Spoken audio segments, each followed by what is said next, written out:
Salut à tous, j'espère que vous allez bien. Aujourd'hui on se retrouve au Castellet, ma seconde maison, vous l'avez compris, pour une vidéo très spéciale. Le siège Renault m'invite à conduire la voiture la plus ultime, la catégorie reine du sport automobile, la Formule 1.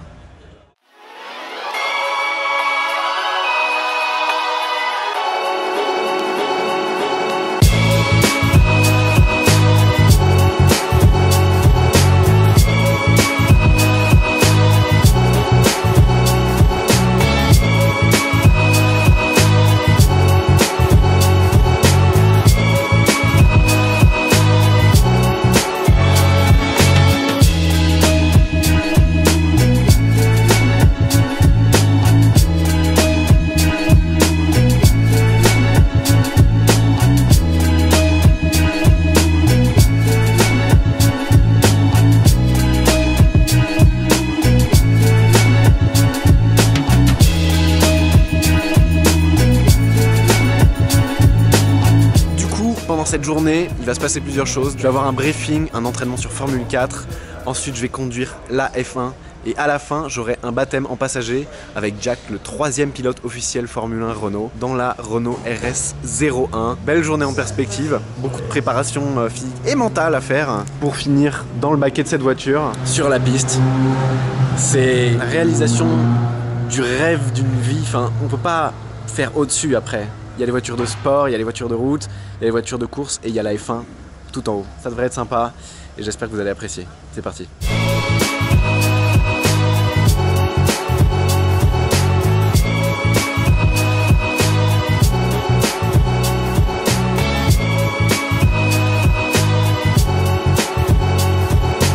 Bon, donc là on est dans les pits. Et je vais vous montrer un petit peu ce qu'il y a. Là il y a les pneus. Là, il y a quelques Formule 1. Celle-ci vient de tourner pour faire quelques images, elle vient de rentrer. Du coup, on enlève les roues, on remet les couvertures chauffantes dessus, on refroidit la Formule 1, parce que la Formule 1, si elle roule pas, elle n'est pas refroidie. Il n'y a pas de radiateur, de refroidissement, tout ça. C'est uniquement l'air quand elle roule qui la refroidit. Ah voilà, il y en a une qui est arrêtée, je vais vous la montrer d'un peu plus près. Ils ont mis les pneus pluie. Je pense que c'est juste pour la bouger et pour pas abîmer les pneus normaux. C'est incroyable. Oh là là là là là là. Rien que cet aileron, les formes sont tellement complexes, tout en carbone évidemment. Et les bras de suspension, on dirait qu'ils sont tout fins, tout fragiles, mais vous inquiétez pas, c'est du solide. Et quand elles n'ont pas de pneus, ils mettent des petits plateaux à roulettes en dessous, comme ça ils peuvent les bouger sans problème. Tu vois là les disques de frein à l'intérieur, et du coup tout est démarré, contrôlé par ordinateur. Tout à l'heure ils les faisaient chauffer, ils allument. Sur l'ordinateur ils appuient sur des boutons, le moteur change de régime. Enfin, il n'y a pas quelqu'un qui est là à la faire chauffer dedans. C'est hyper technologique. Et déjà, ce qui est impressionnant, c'est le nombre de personnes nécessaires à faire démarrer et à mettre en route une F1. 10 minutes avant, ils vont la démarrer, ils vont la faire chauffer un petit peu. Ensuite, ils vont regarder le niveau d'essence, ils vont regarder la température des pneus. Ils font toutes sortes de tests. Et à la fin, le pilote, il monte dedans. 150 000 chèques, il la démarre. Et le mec, il part direct parce qu'en fait, si elle reste allumée à l'arrêt, plus de, je sais pas, peu de temps, elle surchauffe direct, quoi. S'il n'y a pas d'appréhension, c'est pas marrant. Je vais me diriger vers la numéro 15.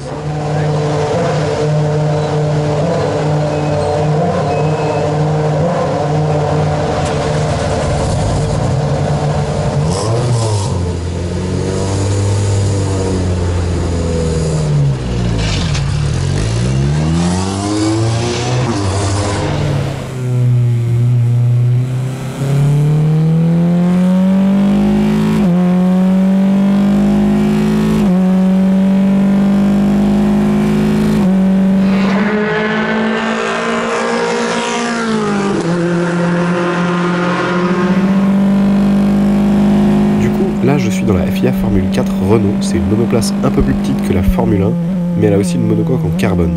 Elle pèse 500 kg, elle a un moteur 4 cylindres qui développe 160 chevaux à 6750 tours minute, et la boîte de vitesse est une semi-automatique à 6 rapports avec des palettes. Contrairement à la F1, on n'a pas de disque et de plaquettes de frein en carbone, parce que ce serait beaucoup trop cher. Ici, c'est ma deuxième session de roulage de 8 tours, après une première session passée à découvrir le circuit et les points de freinage derrière une Clio RS. La F4, ça permet de découvrir la conduite d'une monoplace et de se familiariser avec tout ce que cela suggère avant la F1, car par rapport à une voiture de route, la position de conduite est différente, la vue est différente et la conduite est très différente.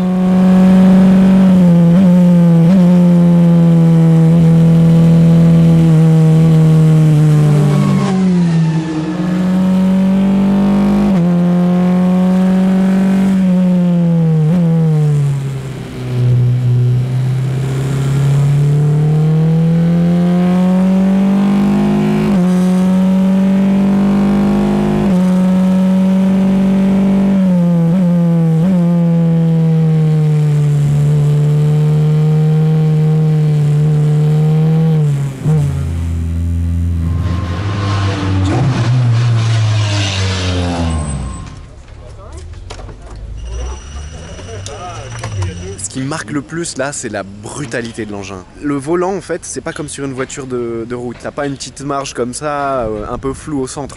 Le moindre millimètre, le moindre degré d'angle, tout de suite la voiture part à droite, à gauche, c'est instantané. Pareil pour les réactions, la suspension. La suspension sur une voiture de route, c'est souple, ça pardonne bien.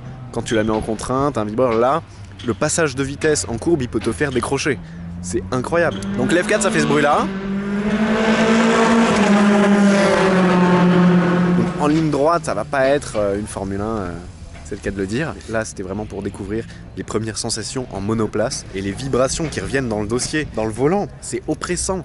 L'isolation phonique est absolument inexistante. Et du coup, t'es vraiment dans une vraie voiture de course, une vraie voiture de circuit. Et c'est parfait pour apprendre. Parce que si tu me mets la F1 avec 800 chevaux tout de suite, je pense que je me plante au premier virage. Quel plaisir, quel plaisir. C'était vraiment génial. Ça pousse, les freinages, c'est incroyable. Et là, tout à l'heure, on va passer à la grande sœur.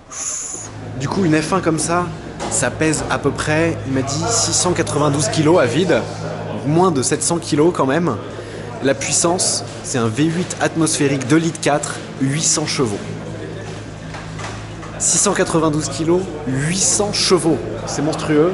Là, celle qui va passer, c'est une V6 turbo, c'est les nouvelles. Ça va chanter beaucoup plus. V8 Atmos, c'est les anciennes. Et du coup, la question qui se pose aussi, c'est le prix d'une Formule 1. Combien ça peut coûter une Formule 1? Alors j'ai demandé au chef, il m'a dit, en fait, c'est un peu compliqué de répondre à cette question parce que Renault F1 va par exemple pas financer une voiture pour être commercialisée. Donc on peut pas mettre un prix sur le produit. Après, ils la vendent pas la F1, tu vois. Donc ils ont un budget pour une saison de F1, pour une année. Et ils construisent un certain nombre de châssis. Donc en fait, il suffit de faire une simple division. Les budgets des teams vont entre 60 et 300 millions d'euros par an pour une saison. Du coup, imaginons que Renault a 100 millions de budget pour cette année. Ils vont construire 4 châssis. Bah, tu divises par 4, ça fait une F1 pour 25 millions d'euros. 25 millions d'euros.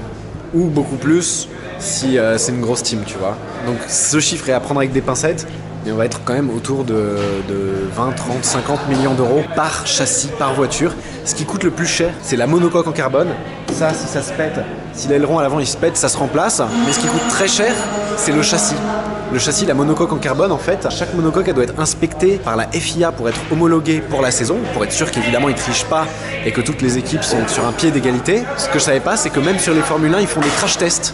Ils emmènent une monocoque en carbone dans un entrepôt spécialisé et ils le crachent pour voir s'il résiste bien au choc frontal et surtout latéral en fait, parce que frontal, t'as les roues, t'as l'avant, tout ça qui va amortir le choc.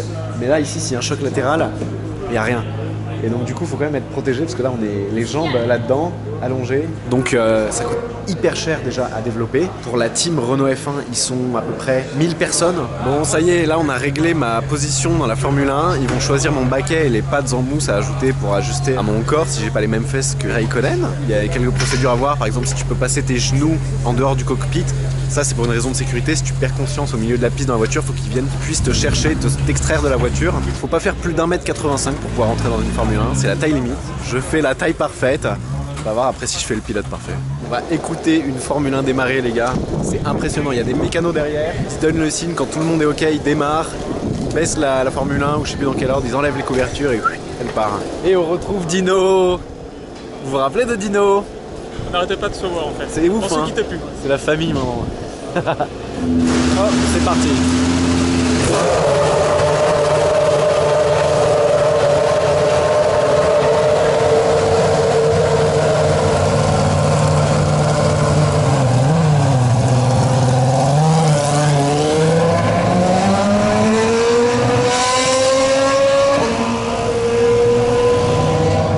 Toujours un petit croissant avant de conduire une F1. Obligatoire.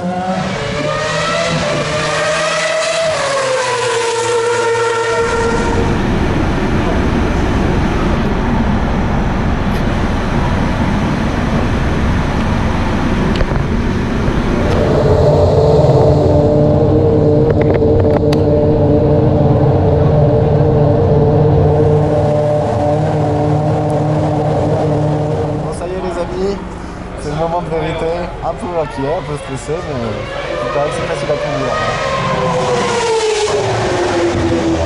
Ça va être sympa.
Oh là là, c'est génial.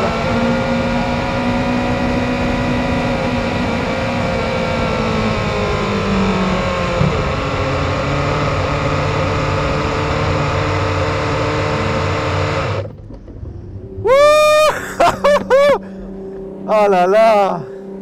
Oh là là là là là là là là là là. Oh le pied infini, ultime, absolu. Oh là là là là, qu'est-ce que c'est bon.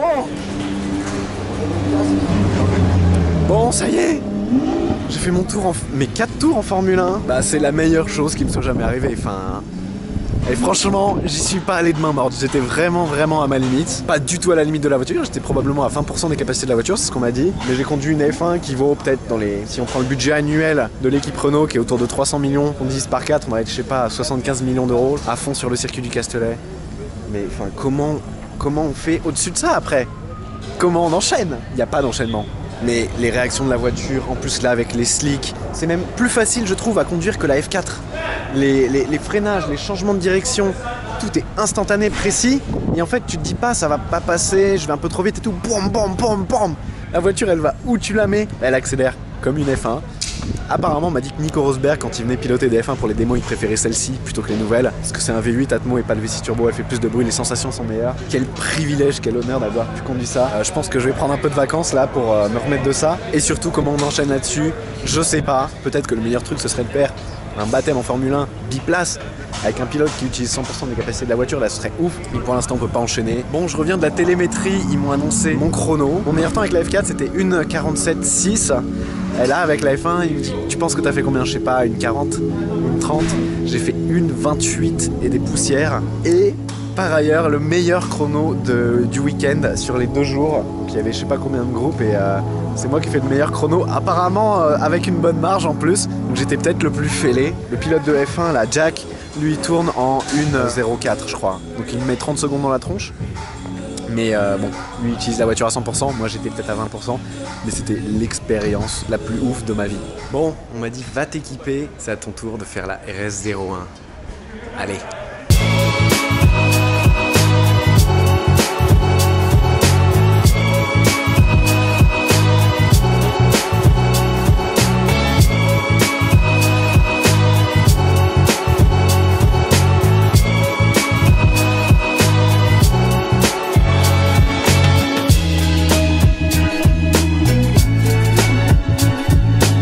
Dernier tour de la journée, Renault RS01, c'est le moteur de la Nissan GT-R dedans, V6 3 litres biturbo, mais comme tu peux le voir ce n'est pas une GT-R. On en a 2. Oh là là. So you drove the Formula 1 car and I think you had a pretty good time in that. Now I'm going to take you out in the RS01 and show you some proper driving. And,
regarde la vitesse dans les virages, t'as l'impression qu'il ralentit à peine.